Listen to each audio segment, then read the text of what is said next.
15 अगस्त को हम सब स्वतंत्रता दिवस मनाने के लिए पूरी तरह से तैयार है। यह उन सभी के बलिदान से संभव हो पाया है जिन्होंने मिलकर आजादी के लिए एक लंबा संघर्ष किया और आखिरकार 1947 में वह दिन आया जब हमने ब्रिटिश शासकों से आजादी हासिल की। यह दिन केवल उत्सव मनाने का ही नहीं बल्कि देश की आजादी के लिए लड़ने वाले स्वतंत्रता सेनानियों के बलिदान को याद करने का भी एक अवसर है।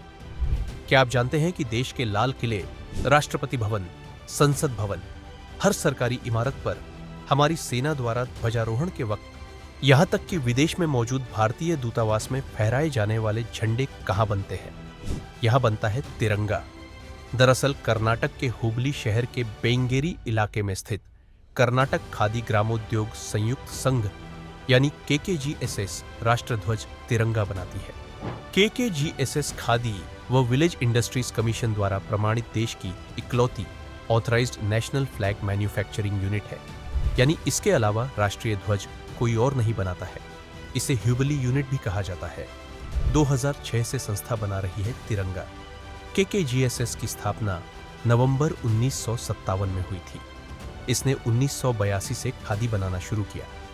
वर्ष 2005 से 6 में इसे bureau of Indian standards BIS से सर्टिफिकेशन मिला और इसने राष्ट्रीय ध्वज बनाना शुरू किया। देश में जहां कहीं भी आधिकारिक तौर पर राष्ट्रीय ध्वज इस्तेमाल होता है, यहीं के बने झंडे की सप्लाई की जाती है। विदेशों में मौजूद इंडियन एम्बेसीज यानी भारतीय दूतावासों के लिए भी यहीं से तिरंगे बनकर जाते हैं। आसान नहीं है देश का राष्ट्रीय ध्वज बनाना।